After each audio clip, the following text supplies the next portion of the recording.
Juice बेचने वाला बना सट्टाबाज, फिर मिला दाऊद इब्राहिम का साथ। महज 28 साल की उम्र में उसे सट्टेबाजी की दुनिया का पाब्लो एस्कोबार कहा जाने लगा। हम बात कर रहे हैं सौरभ चंद्रकार की। नमस्कार दोस्तों, मेरा नाम शशि है और आप सबका स्वागत है मेरे चैनल दलमांचल न्यूज में। तो चलिए इस वीडियो को शुरू करते हैं। जूस विक्रेता से बने सट्टेबाज, फिर मिला दाऊद इब्राहिम का साथ। सौरभ चंद्रकार की क्राइम कुंडली। अगर चंद्रकार और उपल भारत में कहीं भी उतरते हैं तो लुकआउट सर्कुलर से उन्हें पकड़ने में मदद मिल सकती है। चंद्रकार और उपल फिलहाल फरार हैं। कुछ रिपोर्ट्स में यह भी बताया गया है कि सौरभ चंद्रकार, जिसकी उम्र महज 28 साल के आसपास है, उसे सट्टेबाजी की दुनिया में पाब्लो एस्कोबार कहा जाता है।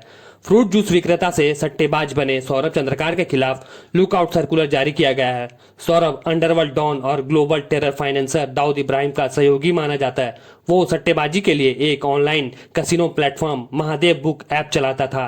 सूत्रों के मुताबिक प्रवर्तन निदेशालय और छत्तीसगढ़ पुलिस ने सौरभ चंद्रकार और उसके करीबी रवि उप्पल के खिलाफ लुकआउट सर्कुलर जारी किया है। अगर चंद्रकार और उपल भारत में कहीं भी उतरते हैं तो लुकआउट सर्कुलर से उन्हें पकड़ने में मदद मिल सकती है। सूत्रों ने बताया कि चंद्रकार और उपल भाग रहे हैं और जल्द ही उन्हें पकड़ लिया जाएगा।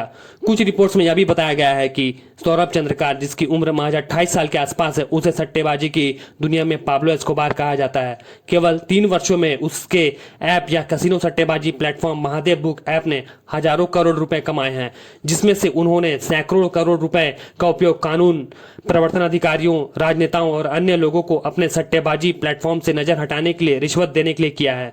हाल ही में प्रवर्तन निदेशालय ने महादेव बुक ऐप के खिलाफ बड़े पैमाने पर अभियान चलाया, जो विभिन्न गणों के माध्यम से ऑनलाइन सट्टेबाजी प्लेटफॉर्म प्रदान करता है। इस मामले में छत्तीसगढ़ के सीएम के करीबी कहे जाने वाले एक पुलिस अधिकारी सहित 4 लोगों को गिरफ्तार किया गया है।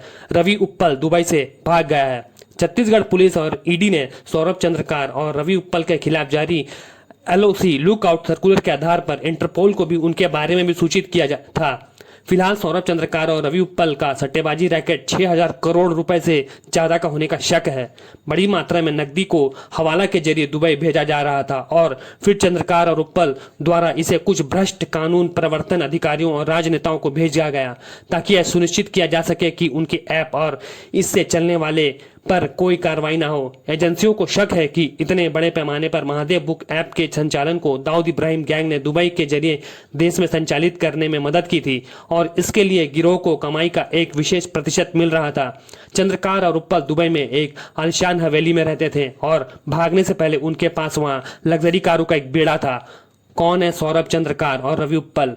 बेहद साधारण परिवार से आने वाले सौरभ चंद्रकार ने साल 2018 तक छत्तीसगढ़ के भिलाई में महादेव जूस सेंटर के नाम से एक छोटा सा जूस सेंटर चलाया। वो तब तक कुछ ऑनलाइन सट्टेबाजी ऐप्स पर दांव लगाता था और 10 से 15 लाख रुपए हार चुका था। उसका करीबी दोस्त रवि उप्पल भी बेहद साधारण पृष्ठभूमि से आता है और छोटे मोटे काम करता था, लेकिन उसने भी कुछ ऐसे ऐप्स में सट्टेबाजी की और 10 लाख रुपए से ज्यादा पैसे गंवा दिए। सट्टेबाजी सिंडिकेट से वसूली का दबाव पड़ने पर चंद्रकार और उप्पल दोनों भिलाई से भागकर दुबई पहुंच गए। दुबई में दोनों ने छोटे मोटे काम किए और किसी तरह महादेव बुक ऐप नामक सट्टेबाजी ऐप लॉन्च करने के लिए पैसे जुटाने में कामयाब रहे। यह नाम भिलाई में चंद्रकार के जूस सेंटर से लिया गया। इस ऐप को यूरोप स्थित कुछ सॉफ्टवेयर कोडर्स द्वारा विकसित किया गया था और 2020 में महामारी लॉकडाउन के दौरान लॉन्च किया गया था। तब से ऐप का व्यवसाय बढ़ता गया। उनके पास लगभग 2000 केंद्र थे, जहां 2 से 3 व्यक्ति कमीशन के लिए अपने केंद्र चला रहे थे। ऐप का कारोबार देश भर के कई अन्य राज्यों में फैल गया था। महादेव बुक ऐप के खिलाफ दर्ज मामले उन लोगों को आत्महत्या के लिए उकसाने के हैं जिन्होंने ऐप में अपनी मेहनत की कमाई खोने के बाद आत्महत्या कर ली थी। ईडी की अब तक की जांच से पता चला है कि एएसआई चंद्रभूषण वर्मा को लगभग 65 करोड़ की नकदी मिली थी और उसने ये रकम वरिष्ठ पुलिस अधिकारियों और राजनेताओं को रिश्वत देने के लिए इस्तेमाल की।